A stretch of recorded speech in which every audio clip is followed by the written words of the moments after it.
Thank you for tuning in and welcome back to Home Buying Tips. In today's episode, you'll learn about buying a new home construction and what to look out for. My name is Andrew Finney. Please consider me your real estate geek. I am always here to help. If you need help finding a top agent where you live, or if you simply want to drop me a line to say hi, my contact info is below.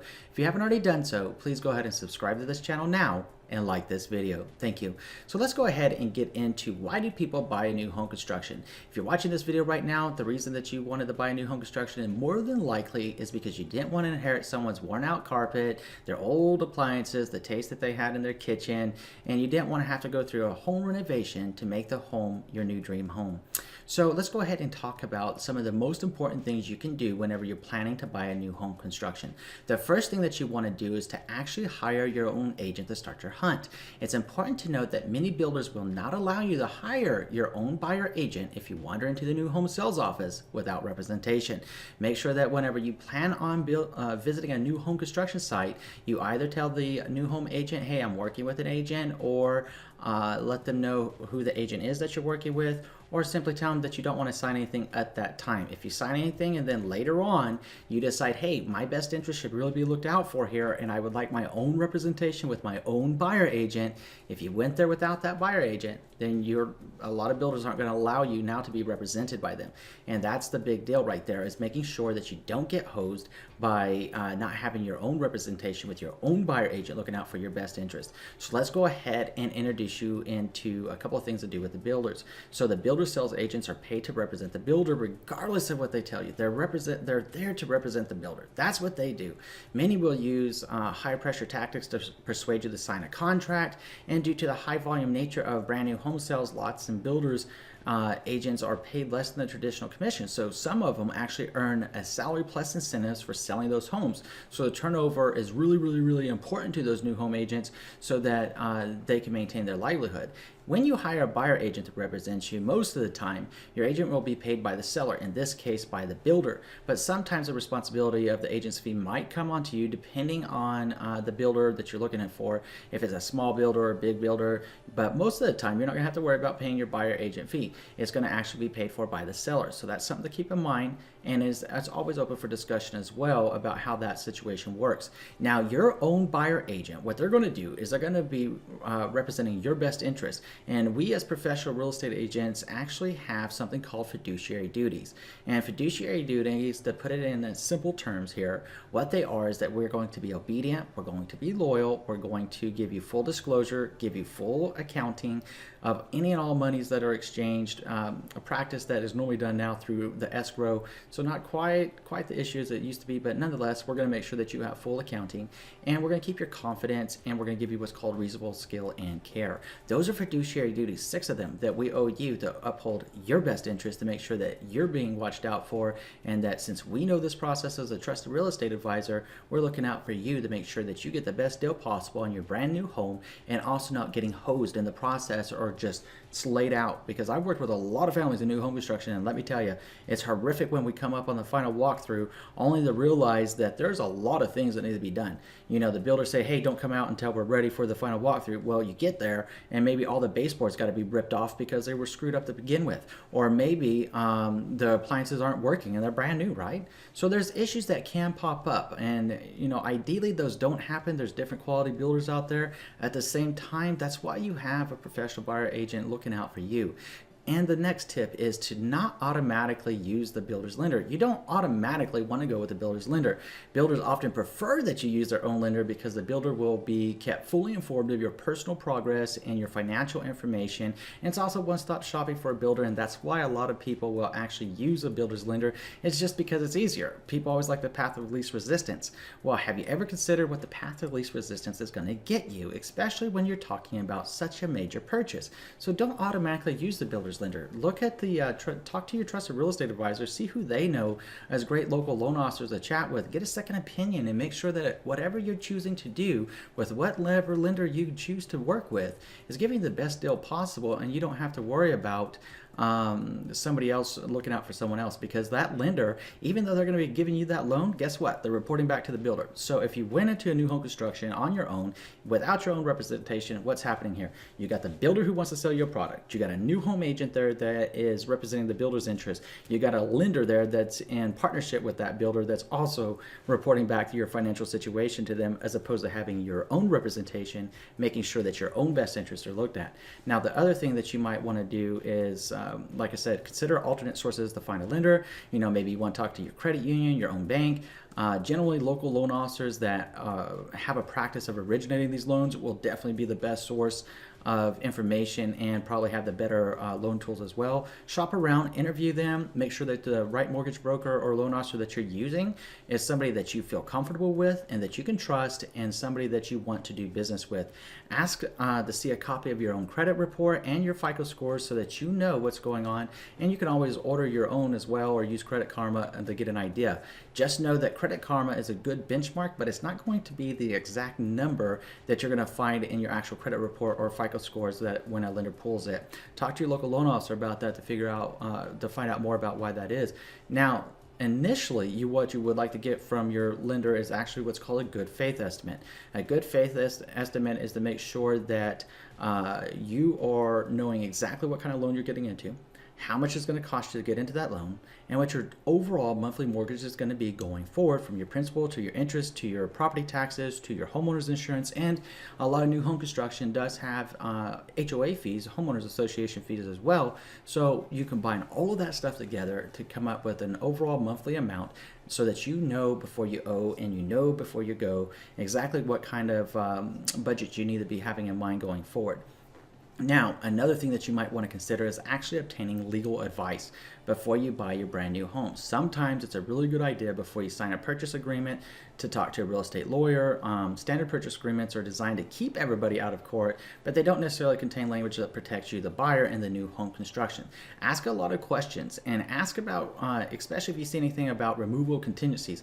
Know why the contingencies throughout the new home construction are being removed, and make sure that you fully understand them. It goes back to having your own buyer agent to help you through that process, to explain what those contingencies are and what happens through the course of a new home construction. And unless you're buying a standing inventory new home construction, which means it's already built and ready to be moved into, then if you're buying it from dirt to being built, it generally takes anywhere between 6 and 12 months to build that home. So there's a lot of things that happen to protect the builder's financial interest as they build that property, as well as protect your best interest as you're putting out more money to buy your new home. It's important to know what those contingency periods are, what they are, and when they expire, so that you're ready to go. You want to find out if the materials by the builder contain any chemicals or hazardous materials to your health. You want to see if there's any warnings about possible health issues, and you want to know what's really going on and what's going into your new home construction. So make sure that you understand both the builder and your liability and commitments going forward from there. Now, another thing that you want to consider is verifying your options and upgrade pricing. This is where a lot of buyers can take a $400,000 home and turn it into like a $600,000 home because they went absolutely nuts at the design studio. Working with your great buyer agent that's representing your best interest again is going to save you a lot of money, because there's some options that are going to be better done after the fact. If you're up for them, it's going to cost you a lot less money than having them done in new home construction. Now, there's going to be other options in the new construction phase, like electrical and plumbing and stuff like that, that's going to be far less expensive in the new home construction phase. So it's about understanding which kind of options that you're choosing and which kind of pricing upgrades that you're opting for, and getting that printed out up front, making sure that the numbers aren't changing, and seeing how good the estimate for all the options are up front, and see if there's an expiration time frame from the builder before those prices increase. You probably noticed that whenever a builder first breaks dirt on building a new home, those homes are generally less expensive than they are when they close out the community, and so are the options. So a lot of that's by design. So the people that get into the new home construction phase early on are normally the ones that are getting the better deal in that community, as far as the price of the, if there's a lot premium, or as far as the price of the home, and as far as the pricing of the options and upgrades. Just just to help you out a little bit more here, a lot of the families that I've worked with that buy new home construction actually spend somewhere between 7% and 15% on new home options. So again, if you're buying a $400,000 new home construction and you spend 7%, then that's an additional $28,000 that you're looking at. If you spent 15%, well, my goodness, that's $60,000. So you're at the end of the day, your out the door price could actually be $428,000 to $460,000 on average for that $400,000 new home construction, and that's before you get to the backyard. So you will, a lot of new home construction do mandate that you get that backyard completed within a certain amount of time as well. So you want to know about that to better understand your liabilities and commitments after you close on your new home. So you want to determine which options of upgrades you want, keeping in mind that for many builders, the profit margin is highest in the upgrades. So again, that goes back to why you want to be very conscientious of what options you're selecting. So, and you want to find out whether your lender will lend on the options and upgrades that you've chosen, to see if maybe they could finance or help you finance some of those options. Some lenders may be able to, some lenders may not be able to, or if you're going to be required to pay cash. You need to know about that. Ask about any kind of cancellations that you have and how you're going to be held liable for any items the builder cannot return to a vendor. Obviously, you're going to have to be paid for somehow. So you want to know your liabilities on cancellation policies as well. Some contracts actually give builders the right to choose your upgrades if you do not submit your request within a certain amount of time. And I'll repeat that again because it's extremely important for you to realize this. If you dilly-dally, or if you are being a little wishy-washy or indecisive about your options, if you could reach to a certain point where in the contract it says that your options and upgrades must have been selected and you did not do so, the builder may choose them for you. So make sure that you're taking everything seriously. There's a lot to get done in new home construction, and it's very, very important that this home is being built just the way that you want and as much as possible. So to save money, consider which upgrades you could purchase and install yourself that's going to be less expensive than having it done in the new home construction.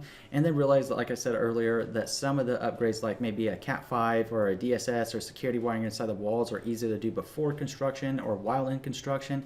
And think about it like this. If you took all the sheetrock out of a home and what you're going to have is plumbing, wires, and all that good stuff going on, if it's done in the new home construction phase, generally it's going to be less expensive than having to do it after the fact when someone has to cut into the sheetrock or drop the wires through the ceiling, drop the wires through the attic, what have you. It's generally a lot less expensive to do those type of upgrades while in construction.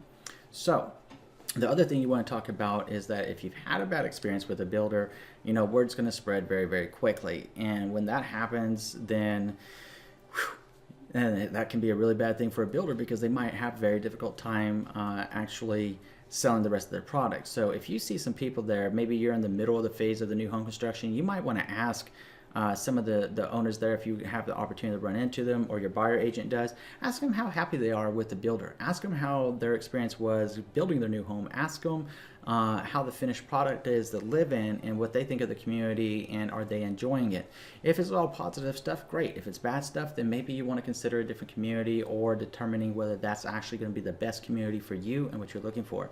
So now the next thing that you can do is to find out whether the builder sells their homes to investors. Some builders require that all the homes be owner occupied. And the reason that this is now important is because if you have a community of, let's say, 100 homes, just for easy math, and the builder was going to allow 50% of them to be sold to investors, that means that you as a primary owner only comprise half of the total people in that community that are primary owner occupiers, while the rest of them will be tenants and renters around you.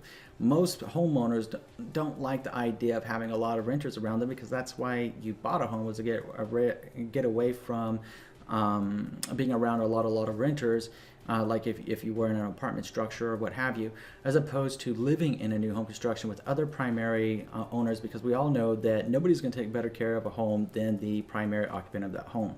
That's generally very, very, very true around the board. Now, the other thing that you want to consider is that even though it's a new home construction, you absolutely can, and it's absolutely always a great idea to hire your own home inspector. It's going to cost a bit more to do it whenever they're building a home, because the home inspector is probably going to go out there at several different phases throughout the construction. But having them do that can also make sure that the nuts and bolts of your house are being put together correctly and that they meet the expectations of the home inspection process.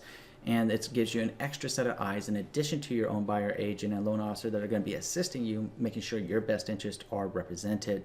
Now, if you have any questions about this video, I'm going to put my contact information up. Feel free to reach out to me if you're looking for a top agent in your area, or if you simply want to say hi or have something you want to share with me. I absolutely love to hear from you. So now it's your turn. Tell me which one of these tips that you took away from this video today are going to be the most impactful to you when you get ready to buy your new home construction. Is it going to be finding your own agent before you get your house hunt started? Is it going to be about making sure that you're talking to another loan officer to get a second opinion? Or perhaps the importance of verifying the options and upgrade pricing? Now, we talked about a lot of stuff in this video. Love to hear from you. Put it in the comment section below. Tell us where you live, tell us what city, tell us what builder you're looking at, and share your experiences with us, and any other tips you'd like to share with us as well. Now, if you haven't already done so, please go ahead and subscribe to this channel now, like this video, and share this video with somebody you know it's going to be able to help. Thank you for watching today. Looking forward, and between now and next time, I'm wishing you and yours a lifetime full of love, wealth, abundance, and happiness. See you soon.